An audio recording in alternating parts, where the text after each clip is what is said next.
Welcome back to Consider This. I'm Melisa Idris. I'm speaking to Kanitha Krishnasamy, Director of Traffic in Southeast Asia. Traffic, of course, is the Wildlife Trade Monitoring Network, which recently released a new report titled Southeast Asia at the Heart of the Wildlife Trade. Now, I just want to compare that because what was quite interesting was you said Southeast Asia's, this kind of really, it's the consumer, it's the transit point, it's also the source. Is there anywhere around the globe that is similar to that? I mean, you talked about African elephants and pangolins a little bit before. Is there also a big demand for these wildlife, the wildlife trade in other areas of the world?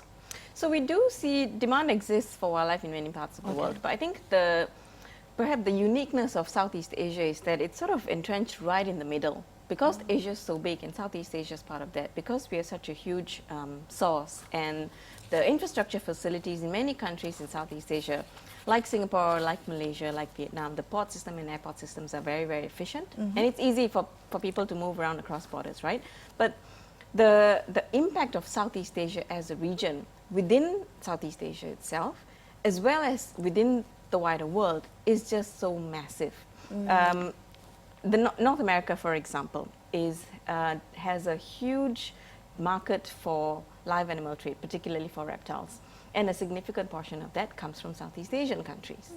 So we're not talking just about demand within Asia and Southeast Asia, which is massive. That in itself is a huge problem because we're talking about a demand and supply issue, but a significant portion of Southeast Asian animals are being sought after in countries like Europe and North America, for example, with the reptile trade. All right. Well, you also mentioned before the break that because the seizures, the scale of these seizures are so remarkable, that's already enough to to cause alarm. But you say that this is just the tip of the iceberg, right? That in fact, this is just a fraction of what's going on. How do we know that that's in fact the case?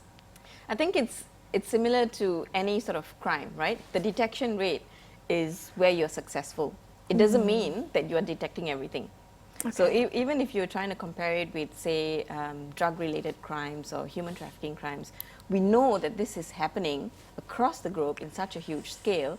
We don't have enough resources in manpower and expertise and knowledge to be able to get ahead of the game.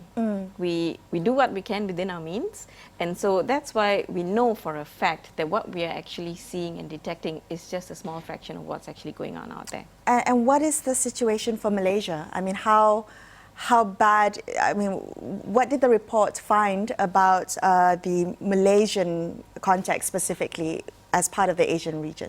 So we go back to the three roles that all Southeast Asian countries play. So Malaysia is a pretty important source country for a wide array of species. Our tigers a few years ago have been categorized as critically endangered, and that's because of the poaching levels.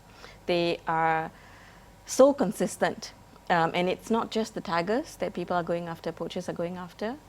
It's everything from our deer species, from our birds, to sun bears, to pangolins. We're seeing a huge number of both Malaysians and foreigners going into our forests, hunting these animals, and they are feeding either into a local demand or being exported outside of the country.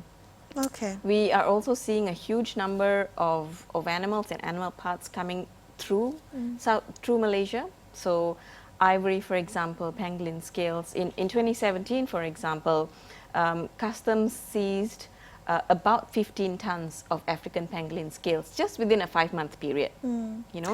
So with pangolin specifically, it's medicinal for the scales, right? Yes, it is perceived to be medicinal. Based on some of the things that you've just said, what are some of the factors that enable Malaysia to become this source and transit point? I don't think it's new. I think it's been in place for a really, really long time. I think people have also gotten a little bit smarter. The criminals have gotten smarter in terms of exploiting the resources and the facilities that we have.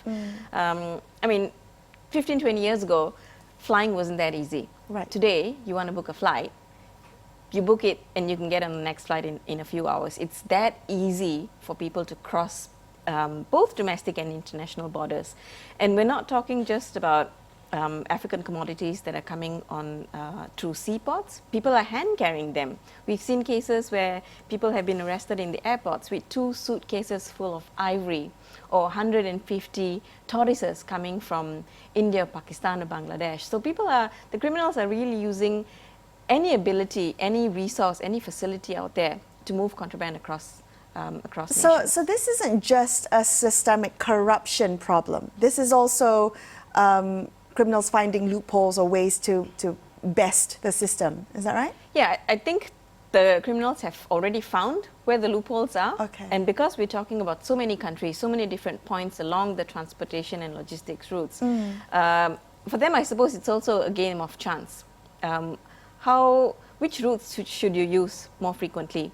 And that also comes back to where points of law enforcement are taking place. So, for example, if you're consistently moving items across 3 particular points along the trade route, and if seizures continue to happen there, they will move.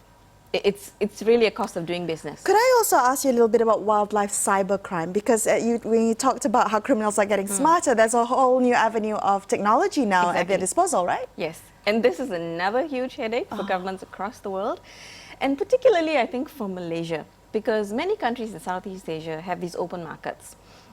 So countries like Indonesia, like Thailand, like Vietnam, like Laos, you have live animal markets where ivory is sold and bought. You buy pretty much anything and everything because these marketplaces exist. Are these markets legal? Unfortunately, they are. Okay. The market itself is legal. What is being sold in the markets are not necessarily legal, correct. But the markets exist, right? So it's about opportunities that exist to you. Malaysia didn't have these markets. We didn't have these sort of live animal markets where you could buy and sell animals. Our marketplace right now is the online platform. You have hundreds and thousands of Malaysians that are buying and selling live animals on online platforms, and that really is a huge, huge problem for us. Okay, we're going to take a quick break and come back, continue this conversation and look at what Malaysia can do better in terms of curbing its illegal wildlife trade. Stay tuned to consider this.